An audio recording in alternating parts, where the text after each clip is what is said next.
Hey, friend, and welcome back or welcome to the Trend Report.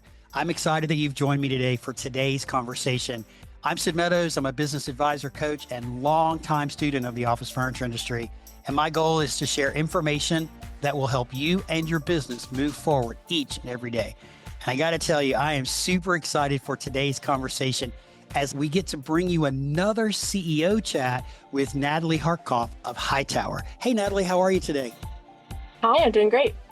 Thank you so much for joining us. We talked about this a few minutes ago. We met in person for the first time at the BIFMA 360 conference in California, Carlsbad, California. And the listeners have heard me say this. You are one of the people that I kind of accosted and cornered and said, will you be on my show? And here we are a couple of months later. So That is true. I saw you coming from across the room, but and you I couldn't knew run of fast you. enough. I knew of you, so I was excited to meet you. That always scares me when people say that I knew of you, but I will take it very much so. But Natalie, let's just start about you for just a minute. Tell us a little bit about your journey in the office furniture industry.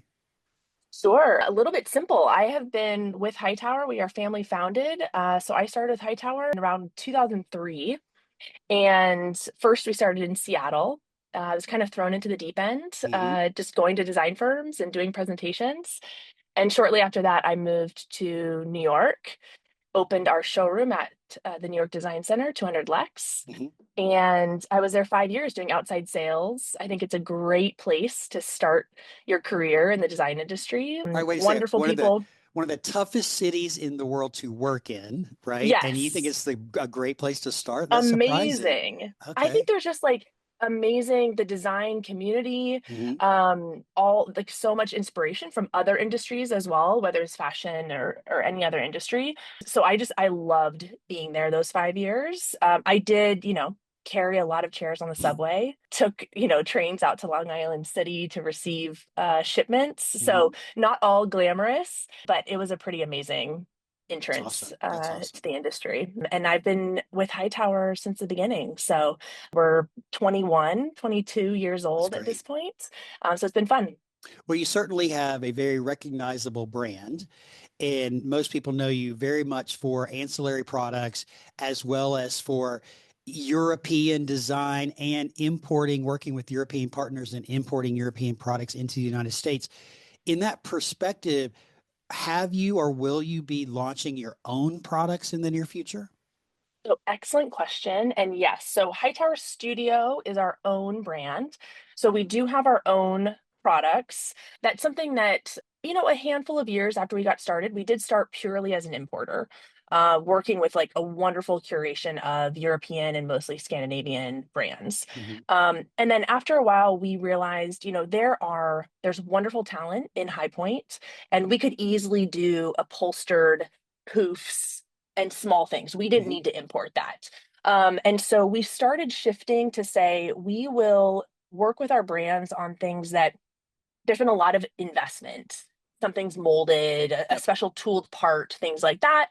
If it's a wood frame, foam, and upholstery, that is something that we can do really high quality in North Mhm. Carolina. And so we started licensing and producing some of their products, Mhm. and at that same time developed our own products. And we worked with a couple great outside designers. And then recently, in the last 5 years, have our own in-house design team, Oh, in-house engineers, and we have really built out our portfolio as Hightower that's Studio. great. All right, we'll Yeah, make sure that there's a link to that specific page. I should have great. actually researched that to know that That's on my okay. own. But the Totally okay. chair, so it was 2 years ago, I believe, that you had a chair that was best of NeoCon, like the best of NeoCon award winner, Yes. that it had a an air bubble. If I'm saying I'm butchering this, Natalie, so forgive me, but I love the it. seat was like an air bubble, right? It feels like a cloud. A Yes. So cloud. it's Thank you. called Yes. it's called Flote. Mhm. And that was a wonderful segue because that was the first product by our new design team that had been launched in the Awesome. market. We had made some modifications to Mhm. existing products and things like that, but that was the first one. Sean Sowers leads our design team, and Float was the first one that he designed with us. And this is an example where we could have stopped at good enough. and Hmm. we kept going. Hmm. And the team just spent so much time on the layers of foam. There's some just wonderful comfort in the angles and how it's Hmm. constructed. And I was just thrilled that it got the recognition that it Yeah. did. And just watching people's faces when they sat down in Mhm. it and noticed how comfortable it was really awesome. So So I haven't actually seen it in person. I heard about it. I saw the press about it and I yeah, heard people describe it because it feels like you're sitting on a cloud. So this year I'm going to have to come test it out. Now, please we're do. we're recording this before NeoCon, but it'll actually run after NeoCon. But so I'm going to have to go by and check it out because I have heard a lot about it. And speaking of NeoCon, last year you actually won an award yourself for you actually won a HIP award as the manufacturer impact award, something to that degree, right? So Something like that. what was it like when you realized that, hey, they're talking about me and I'm getting that award? Well, it's funny because they started with like pictures of me as a kid, which Hmm. was just like, and so that's how it started. So I was like, oh, it's really sweet and thoughtful. No, that's all my team. I appreciate them like putting me forward for Right. that and just the recognition and us leading with values and really thinking, excuse me, about our impact as a company, Hmm. I think is just a huge part of me as a leader. And so great to be recognized. So let's talk about that impact for a minute because your organization is very focused on social impact and environmental impact.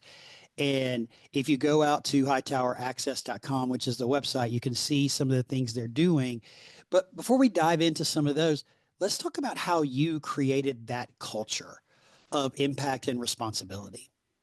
Sure. So I took over as CEO in 2018, and it was important to me. There are a lot of furniture brands Yes. on the market. There's a lot of furniture that ends up in the landfill, right? So we Yes. have a huge impact on the environment as an industry. And so it was important to me that if we're going to produce furniture, if we're going to keep designing new furniture, we should be really thoughtful about who is making that furniture, the materials that go into it, what our plan is afterwards. And so that just felt extremely important to me to infuse that Mhm. positive impact into our business and into our business model. And so I set the goal for us to become a certified B Corporation. A B Corp is a very stringent set of guidelines to show that you are socially responsible and ethical manufacturer or company in general. And so it's really this framework that you can follow instead of trying to recreate the wheel and say, well, what would make a Mhm. positive, social impact business? You can really follow this assessment and you get a certain score. And if you qualify, then you're a B Corp. So how And many so businesses or how many manufacturers, if you know, are actually B Corp certified? So I don't know. There's actually a growing movement. I don't know the number of B Corps globally, Mhm. but even in our industry, there have been more and more. I can think of, five off the top of my head right now. So Great. only a handful, but still, I'd say between 2021 and now, I've seen five different companies announce their B Got it. Corp certification, which So is this is amazing. something that was important to you because it actually holistically looks at your business. If you had to compare it for just a minute or contrast and compare it for a minute to um, the BIFMA level program, is it similar? Is it different? If you don't mind explaining it, because I'm new to understanding what B Corp is. Yeah, great. So, yes, in that the level is thinking about sustainability and the different tiers, Hmm. I guess, right? Yep. It's similar in that, except you are looking at your governance structure, you are looking at your impact on customers, your impact on the community. Hmm. So you're looking very broadly. So yes, similar in that you're getting assessed. It's, same if you think about a building with LEED Got it. certification, Hmm. right? You're looking at all these different criteria Hmm. and working to get certified. So yes, a similar type of thing, but more holistic. So on your website and under the B Corp certification, there's a quote there that I really like, and I'd like for you to talk about it for a minute, which says, make business a force for good. So tell us how Hightower is making business a force for good. Sure. Um, so my kind of personal take on this is that I think traditional business has been fairly exploitive, fairly top heavy, And we find even in manufacturing, there isn't a lot that's like given back to the workforce and the Hmm. production teams. And so working conditions are really important to me. Living wages are really important to me. Um, Paid time off. We work to be really as consistent as possible across our entire company. Hmm. Right. So for me, when I think about force for good, is how do we think about our business operations, both what we make that we sell to our customers and also internally? Um, how do we make sure that our employees are getting what they need from the business, and that they have every chance to benefit from our success, Hmm. as I do as one of the owners? Sure. So that's, I think, at a very high level, how I think about force for good, and whether that's in our volunteer paid time off, right? We provide time off to go volunteer for a cause that matters, the training and development that we do, working towards keeping up with the living wage, which continues to Hmm. rise as it Yep. should. But Hmm. it's that's a lot to keep up with to make sure that people can pay their bills. Yep. Our benefits, we contribute to 529 education savings plans. So 1% of our top line sales in higher education, we pool that. Any employee who opens a 529 account, we distribute funds That's for their college fantastic. savings. So things like that, we've just tried to really think about how do we ensure that the business is benefiting as many people Mhm. as possible. So listening to you talk, I'm sure I'm hearing the same thing that the listeners are hearing, which is you are very much a people-centric organization. You care about them, you're putting them at the center of your organization. You're you're helping them save money for their kids' college education, right? You are giving them paid time off to go do good in the world and volunteer at an organization that matters to them, regardless of what it might be. You're trying your best to ensure that they all have a living wage, and keeping up with that, which you talked about being can be difficult at times, right? I mean, and it's refreshing to hear a CEO of a manufacturing firm talk about the people are first in their business. And I truly believe that when you put your people first, they will create magic for you. That's, yeah, I mean, I think that that's been proven over and over how important it is, Hmm. right? And it isn't easy. It isn't, and I think because we are family owned, privately held, right? We have a lot more flexibility to Yep. make long-term decisions Hmm. about the business and what we feel is right. And so I recognize that might not be the case for all businesses, but extremely important to me.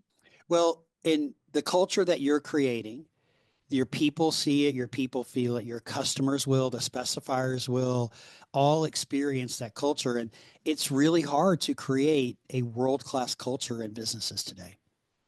It's true. This is not for the faint of heart, for sure, and it's always evolving.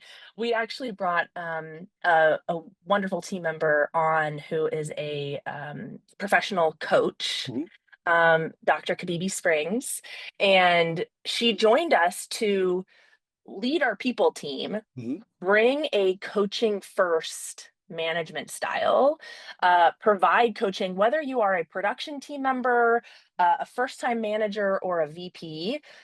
Everybody has Mhm. access to Kabibi for coaching. And that is an example of like an investment and a Mhm. focus Yep. that might not be kind of the first thing people think about, but to me is just highly valuable. And she's made a tremendous impact on our culture. So she's absolutely fantastic. I had the privilege to interview her here on the Trend Report when she was with our previous company. That was a long time ago. We will find the episode. I will link it down in the show notes for all of you. But I had a fascinating conversation with Kabibi. I mean, she's an amazing individual.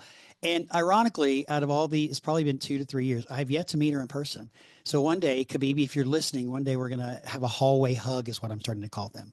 A hallway hug, right? Right in the Please come middle. by our showroom at NeoCon. She Oh, will be there. absolutely. I will do that. So you got a lot, man. You're managing a lot. And right now, the waters in our industry are a little bit turbulent, right? There's this return to office mandates, some happening, some not happening. There's all the economic conditions that are out there with tariffs and non-tariffs. Talk to us for a minute about how you're managing through some of these turbulent times. Well, I think navigating COVID and the impact of the pandemic was, is a once in a career, hopefully, experience. And I just think we've taken like hit after hit since then with additional challenges. My team is doing an incredible job navigating the tariff situation, but it's a big distraction. They're Mhm. spending a lot of time Yep. talking with our partner brands, talking internally, talking with our sales reps, our customers, and they could be focused on other more exciting initiatives that we have going on. So Yes. there's such opportunity cost on navigating some of Mhm. these challenges. And we know, whether it's from Think Lab research or other places, that specifiers and clients would rather have certainty Mhm. versus uncertainty. And Yep. so just as soon as kind of everything started swirling, we just made a call of a certain percentage surcharge that we were just going to add in. It didn't cover all of our expenses, but it was something. And we just made that call really early on. And we will adjust that, right? We don't intend to do a full price increase Mhm. because this is just so fluid. But right, we have to make just these calls as a business, and then make adjustments later as new information comes in. So that's how we've just been handling it, is just trying to do our best. So you just hit on something that is really important. Obviously, there are a lot of people following this. You mentioned Amanda Snyder and Think Lab and their team talking about this. A lot of other people are. Solomon Coyle's been talking about it, and it's important. But you have a bar on the top of your website that talks about the tariff surcharges when they go into effect, how to right at the top, how to communicate or how to get in touch with your customer service team, right? Yep. And so the thing that I think is the most important about this time right now is transparency and communication. Yep. Communicate with your dealers, with your specifiers, so they know that the charges are there, and be as transparent about what you're doing and why you're doing it. Because everybody in our industry, in one way or another, is dealing with this. Something that some part of everything that is made in by every manufacturer comes from some other part of the world. Not every component, part, piece, screw, mechanism is manufactured in the United States. It's just not Right. possible, right? So everybody's impacted by this, and that's why I believe communication and transparency are the keys that'll get us through it, because there will be light at the end of this tunnel. This will settle down. It will equalize itself out. Right now, it's got to be like riding a roller coaster at your local state fair. One minute they're this, the next minute they're this, and they come up a little bit, then they go down a little bit, and then they topsy turvy around. So That's how it feels. I bet it does. I bet it does. So let's talk about your products for a minute. We mentioned earlier that you guys started as predominant European importer, then you've branched out into doing some light manufacturing of some of those products and then designing your own. From a product development perspective, what do you see in your category? Because you're predominantly really heavy in the ancillary category. So, what do you see as what's needed next, or what are you guys working on that's coming next in your category? So, yes, we specialize, I'd say, in upholstered lounge products, but we Mhm. have a variety of different types of products. Um, so, right now, we are really thinking about discoverability and what are specifiers looking for. Mhm. So, there are so many certifications, there are so many uh, different factors and features that people are looking for. We have a lot of products that, pass the large occupant BIFMA testing, Mhm. right? That might not be obvious from our assortment, Sure. but we want to make sure that if that's something that people are looking for, that is a filter that's available. If you Mhm. need something that's compatible with ADA counter height tables, Mhm. we want you to be able to find that easily, right? So it might not necessarily be that we feel we need to invent a new category of product Mhm. or something like that, but we want the pieces that we have to be as discoverable as possible and to make sure that it's really easy to Mhm. discover. Um, so we think of that as considered solutions. Whether it's sustainable features, whether it's durability features, whether it's inclusive features, we want people to know that they can find that within the Hightower portfolio. So that's a Okay. really important thing for us right now that we're talking about, because our team does spend so much time thinking about the features and the style, um, the different components and things that we've thought about within our Sure. designs. So that will be something that we'll be talking about it more at NeoCon. Our website will be modified to make sure that people can easily discover this.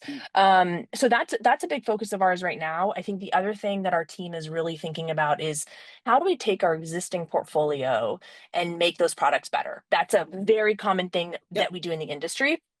But I think we can be even more thoughtful when we think about end of life, when we think about disassembling the product, or what can we reupholster, Mhm. right? There are tweaks that we can do within our portfolio to make those products even Mhm. better. So that's a big focus of ours right now.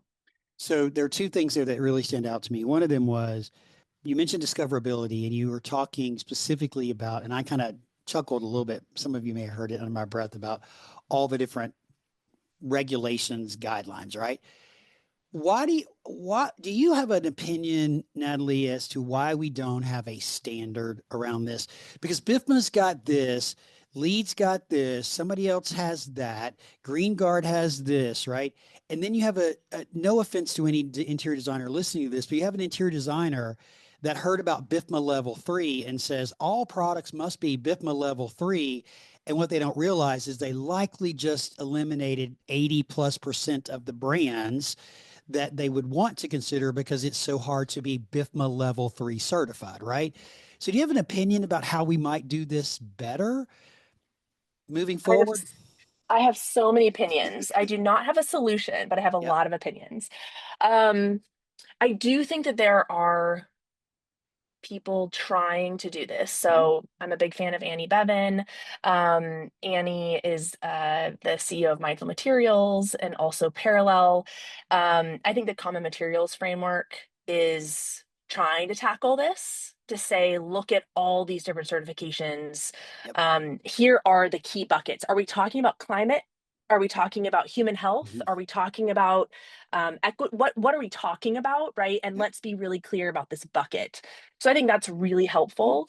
Um, and I'm seeing that more, right? As long as these groups are talking to each other about what the end goal Mhm. is instead of just creating yet another barometer or another framework. Yep. It really should be about synthesizing and Mhm. bringing us all together. So I do think the common materials framework um, is in the right direction, absolutely. And I'm seeing more and more platforms that are also starting to speak to Mhm. that. So adding the tech layer onto existing Yep. frameworks instead of, Mhm. again, trying to reinvent the wheel. So I think we're making progress.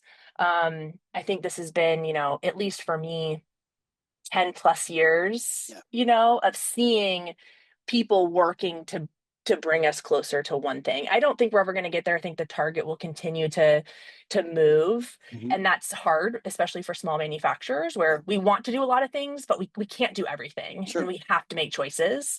But yes, so we could probably do two more episodes just To talking this about topic. But this topic and specific ones, but high level. what I think part of what I believe needs to happen here is you just mentioned it. We need to talk about it. We need a panel discussion, right? We need the room to be full of all of these different organizations that are trying to be the leader in their bucket, as you described it, and to talk about it. It should be talked about by leaders like yourself about the impact when you broadly say that everything should have this, right? Then what's the impact to you as an organization? I think there's got to be a better understanding across the all of the stakeholders, if you will, in order to get to a place that has at least some commonality or common ground.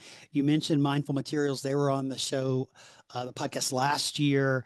And what they're doing, I think it's great, but that's just in one specific bucket. We could use it across the board to help all of us because every time there's a change, you as the leader have to make a decision. What can we as a small business do versus what can't we do? And there's opportunity cost associated with that in every decision that you make. Yeah, and I think I do think it's been great to engage more with BIFMA, and I think again as a group of furniture manufacturers, I Mhm. think we can say how do we all work together? How do we share information? How do we, right? Like we know that getting EPDs is very tricky. And Mhm. we've done it on some of our products. We cannot do it on our entire portfolio, Yep. right? So either we work as an industry to make that more efficient, more cost effective, more streamlined, Yep. or we help specifiers understand the cost and the time that it takes to achieve that. Correct. Because we want to do the right thing, but we might not be able to get the certification for the The right thing all the education time. piece, I think, is so critical, especially for that specifier community to understand, and not just how long it takes, but as you just mentioned, the cost that it takes. I don't know that everybody understands, but I'm going to round number it. But if you wanted to have a sofa BIFMA tested, right? It's going to cost you between $15,000 and $20,000 to have that one sofa and all the different tests to go along with it. If it has electricity in it or any kind of electrical outlet in it, and you want to get it UL tested, that's another test, right? And so then if you have to have some level of sustainability test, then that's another test.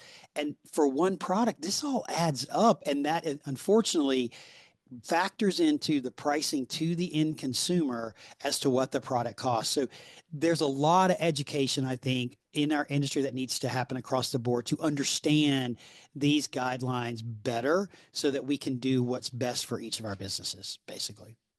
Yep, I agree. So let's shift gears for a minute because I could geek out on some of that stuff talking about, Same. and I've got a lot of opinions about it, but I try not to offer too many of them. But occasionally I will open my mouth and say something that I shouldn't. But I want to first talk about artificial intelligence. Ooh, that is a hot topic. So I'm in the process of interviewing my podcast listeners and I'm gathering data. I'm asking 5 questions. I'm gathering data that will help me inform season 7 of the podcast. And one of the questions is, what would you like to hear more of? Like, what content would you like to hear more of?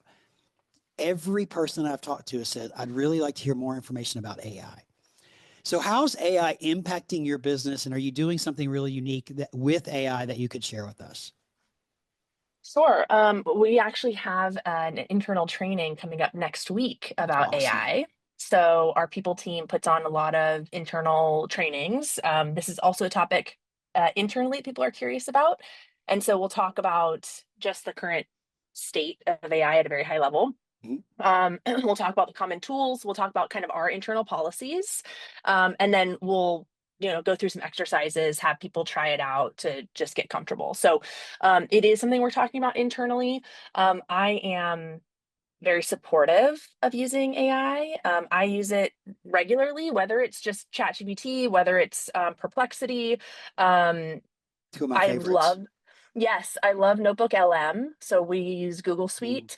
I think when I'm trying to absorb, say it's new lead standards, Mhm. right?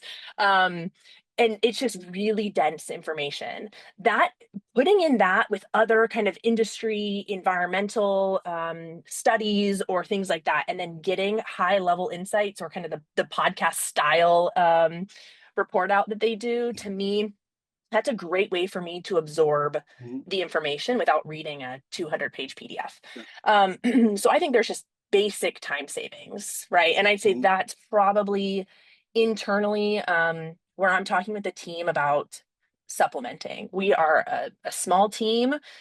We are like resource constrained. Mhm. If you can find tools to help you save time, move quickly, stay informed, like I'm all for Hey, that. bring it. Yeah, bring it. Let's talk about it. Yeah, totally. We have not, fully integrated it. There's lots of opportunities with whether it's um, sales rep support, specifier support, right? Integrating it into either our Mhm. website.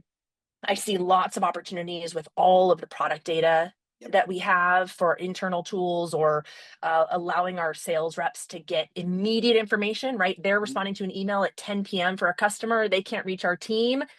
That information should be readily available. Mhm. And that is exactly where a lot of the AI tools Yeah. are just perfect for that. I'm Um, personally go ahead. fascinated by Notebook LM. Like, Yeah. the more I hear about it, this week they announced they have an app now for your phone that you can use it with. I have some friends, some podcast friends that have used it to do so a couple of little, short little podcast segments because you have the two people, the guy and the girl that will talk back and forth to each other. But what I'm even more fascinated about is how you as a brand could literally upload all of your documentation into, and I'm simplifying this, upload all of your documentation into Notebook LM, and you get a call from somebody that says, hey, can I get the COM requirements and the dimensions of this particular chair? You type that into Notebook LM as a question, right? And within seconds, it pops up. It's like right Yeah. there. There's no, Yeah. I mean, I remember the day when you had to flip through the price book pages and find it. Yes, right. No longer you have to do that because you can just ask the AI technology the question, and then boom, it's there. And you're talking about bringing that to your sales reps who are out in the field working when they can to respond to their customer needs and giving them access to that without having to go search through a PDF of a price book that goes right. I like that. Totally. The other thing that I think we spend a lot of time on are like product modification or custom requests. Yeah. Um, and there are so many inputs that our team has to go through to see, is that a product based on how it's engineered that can be modified in length or width, or is it something our supplier is capable of, right? That, all that information exists somewhere, but people on our team have to navigate finding it. That's another example to me where you can take the time to gather all of that, and the AI tool can then make inferences based on everything, and make an initial judgment call on if it can be customized, right? And then our team can vet it. But that to me is just another, where is there really high friction, Mm-hmm. and people don't want to wait 5 days to hear back if this can be modified. But that's sometimes what it takes in the communication with our suppliers and things like that. So where are these things that just take too long, Mm-hmm. and where can we shorten that? That's where I see big opportunity. Well, you just said it. We're in the now. People want information now, and they want it when they are able to get it. So, and that's a whole nother conversation we could talk about. But I want to switch gears again because we are getting close to running out of time. But I would like to talk about you and women in leadership and your thoughts about women in our industry and women in leadership in our industry, because I believe, and we briefly chatted about this, but from where I sit, I see a gap in leadership, meaning I see a gap in women leaders inside of our industry. And I would love your thoughts on that. Sure. Um, so I warned you I have a little bit of a, I don't know, like provocative Let's go. response to this. So one, I want to know if this has come up when you've talked with male CEOs on the podcast, and if some Oh, question that, that's been posed to them. ooh, calling me out. That is great. That is fantastic. And I guarantee you it will come up in my next conversation with the next male CEO that I interview. I have two of them coming up, and I Okay. guarantee you it will come up. That, thank you for calling me Ask out. that question, because they don't get the question the Mm-hmm. same as, what is it like to travel so much as a parent, right? I Mm-hmm. get that a lot. Sure. Oh, you're out on all these fairs, you have two kids at home, what's that like, right? And a lot of male CEOs don't get that question. So I encourage asking that to them. Um, the other thing, I think this is a top-down problem. It comes from the top, Mm-hmm. period. I feel very strongly about that. Yep. Whether that's a board, whether that's succession planning, and helping team members see themselves Yep. in that top role and feel like they are capable of Mm-hmm. it, because they are. So to me, this is a top-down problem. And then and maybe this is just, again, right, from my vantage point, I talk with a lot of the female CEOs, or leaders in Mm-hmm. the industry. So whether it's women-owned dealers, um, or other women kind of led businesses in our industry. So I'm kind of surrounded by a lot of the women in the Yep. industry. So I probably do have a slightly skewed perspective. Mm-hmm. You're right, we're definitely not the majority, but as I see Sarah Armbruster running Steelcase, Mm-hmm. Andy Owens running Miller Knoll, Duran has a female CEO, Jennifer. Yep. Casey's up there with HBF. Like, I'm seeing more and more Mm-hmm. women in senior leadership or the top CEO president role. Mm-hmm. And so I've loved seeing more progress. Mhm. But you're right. I mean, there are still gaps. And I'd say we have made a lot of progress with women in leadership. I think we still have a lot of room for more diversity from a racial perspective Yeah. with leadership in our industry. I think that, should be, another conversation and question that we just as an industry continue to tackle. 100% agree with you on that. We as an industry, for whatever reason, in a variety of roles, especially our quote unquote white collar roles, struggle to attract people with diverse background, ethnicity, religion, race, sexual orientation. We just struggle to attract minorities into our industry. And I will say this, and the listeners have heard me say this before, it is very unfortunate that so many people in our industry look like me, an older gray hair white guy. And I wish it were different, right? I wish it were different, but it is a holistic challenge that we as an industry have to figure out how to solve. And I think one of the way we do that is by doing things that like Laura Guido Clark is doing, and going to schools in underserved neighborhoods at a very young age, teaching minority children about design and about what this is. Laura was on the podcast several years ago talking about this initiative, right? I think we as industry leaders need to go to colleges and universities and talk about our industry. We have a fascinating industry that is so much fun to work in, but we don't talk about it in all the right places, right? We've got to get out there, and we need to be a staple on college career day or high school career day, showcasing what types of careers are possible inside of our industry. So it's a really great ad there. I will plug, I was just recently talking with somebody about IIDA's, I think it's Design Your World Yep. program, Mhm. which again, similar, kind of helping people see careers and opportunities in the industry. But IIDA and interior design is only one part of our industry.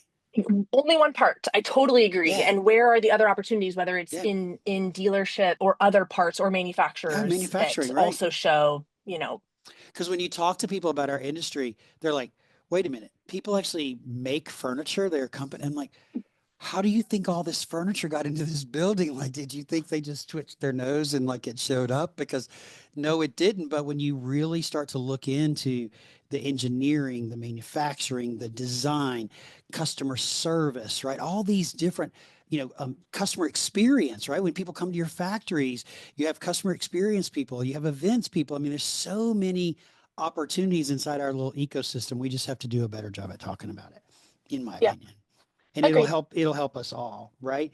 All right, so we're gonna wrap up with the last. Thank you for that. First off, thank you for calling me out about asking men, and you can be guaranteed I'm going to do it because I'm not going to go back Awesome. on that, and the listeners won't let me go back on that because they'll be pinging me like, why didn't you ask him, Sid? So I'm going to ask. Okay. Two more things I want to ask you about. Sorry, I got two more things. I have a whole list, guys, of things I want to That's talk okay. to We knew we Natalie would about.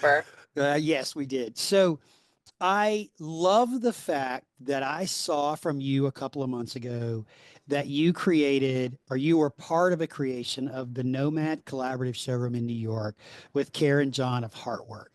Tell us a little bit about how that came about because I love what I refer to this as co-opetition, right? Two brands that seemingly may or may not compete, may have some crossover with others, came together, opened a showroom in New York, and are working together to share your products with the New York community. How did that come about?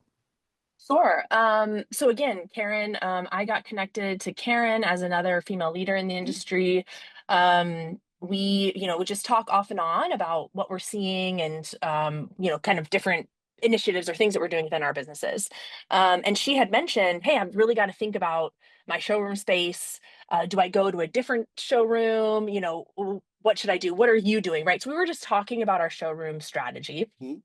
Um, and we didn't have a full showroom in New York at the time. So I said, well, have you thought about collaborating with other brands? There's so many complementary brands to what you do. We could easily put our furniture in with your storage Mhm. solutions and find other people. And then she just took that and ran with it. And so we got connected to Unicavev, Claris, Framery. Again, what products are going to be in a space that a specifier is designing for an end client, right? We aren't just in a space with our own products. Yep. And so it's very real. It also is extremely helpful because Framery brings in customers that are also Hightower's customers and also Heartworks customers. So it's just, to me, collaboration makes a ton of sense. I'm hopeful that we will do something similar in our Seattle showroom, right? I think it makes sense, and it's more dynamic for visitors coming to our space to be able to see multiple brands at once. So I think it's for open line brands. If you can find other brands that are aligned aesthetically, culturally, I think there's no reason not to. I love it. Personally, I think it's a fantastic initiative.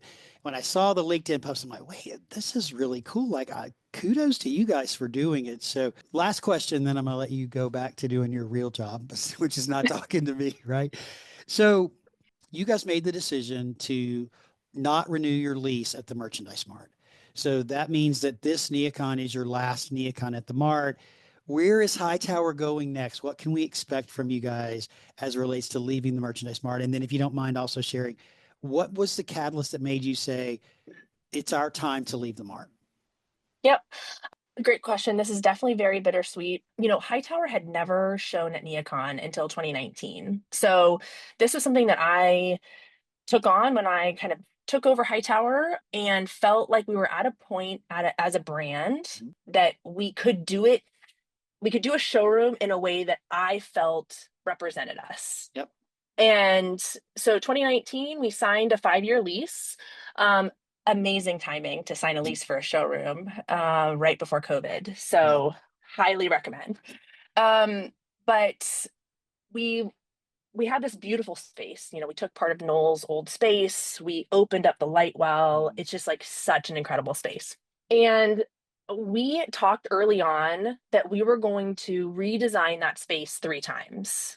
Part 1, part 2, part 3. Sure. And show Hightower Studio as well as our brand partners in totally different perspectives, right? So we started off with a very, very light Scandinavian kind of light colored cream aesthetic.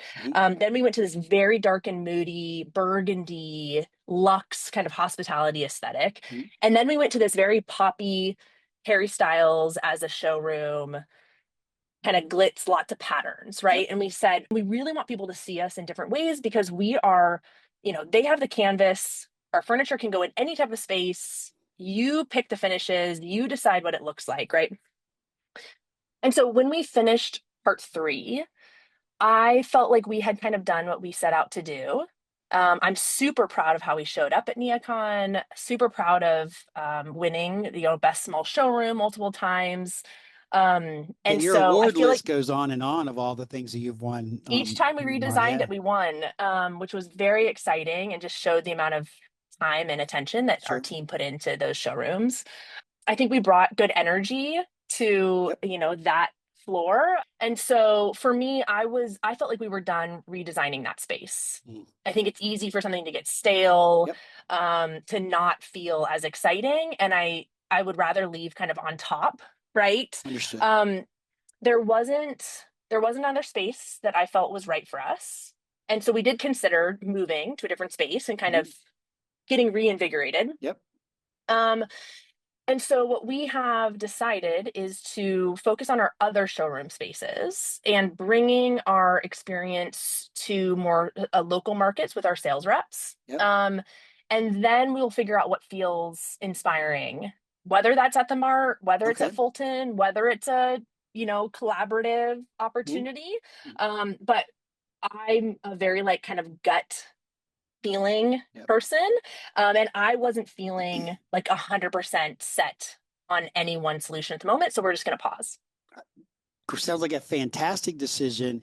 And there has been a rise in popularity, if you will, of localized, regionalized shows. They're coming back. It's those of us that have been around for a long time will remember NeoCon East, NeoCon West, right? All these other types of shows. Then they kind of faded away a little bit. There was even one in Dallas called MetroCon that was good, and then it started dying, and then it completely went away. And now a lot of the dealers have come together, a lot of the reps have come together, sometimes supported, sometimes not supported by the local IIDA chapter, bringing NeoCon shows after NeoCon, to the local market. I've seen them, heard about them renting an empty floor in a Class A building, and just everybody's got a little corner and pays a little bit, brings their stuff in. And I love that. I love the ingenuity of it. I love bringing the product, especially if you can, as many as possible, bringing them to, because you actually get better quality time with your dealers, with your designers, with your specifiers, right? So I love that idea, and I love that you're focusing. Where can you share like a market you're going to that we could be on the lookout for a Hightower showroom? Yeah, so we have our space in Seattle, and we obviously did the collaboration in New York. And then we have just been San Francisco. We're collaborating with our reps for a collaborative space Mhm. there. And so, anyway, our reps are kind of all over, and Yep. we're bringing kind of little, we're going to be breaking out the pieces that are currently in our Chicago space Yep. and sending kind of chunks and parts of those vignettes Mhm. to our reps showroom. So it'll That's be all awesome. over. So keep an eye out for that, but we're excited for that and then to figure out what's next. So, Natalie, I can't thank you enough for joining me today. And we've gone through this whole gauntlet of conversations about you and a little bit about your journey into the industry, your leadership, the culture at Hightower, products, I mean, sustainability, women in our industry. I mean, we've gone all full circle here. So I really appreciate you coming and sharing with me and with our listeners about you and about Hightower. I'm excited for you and your future. Look forward to, even though this will come after NeoCon, I look forward to seeing you in a couple of weeks when the Thank you. show actually happens. And if our community would like to get in touch with you, what is the best way for them to do that? Yeah, so either my email is natalie@hightoweraccess.com or feel free to connect with me on LinkedIn as well. So we'll be sure to drop website address, email address, Kabibi's episode, and Yes. LinkedIn profiles down into the show notes. Please, guys, remember, if you do reach out to Natalie, let her know that you heard her here on the Trend Report, and that's why you're reaching out. Natalie, thanks again. I really appreciate you being here today. Thank you for joining us today. Go out there and make today great, everybody, and we'll see you again in a couple of Thank you for weeks. having me. Take care, everyone.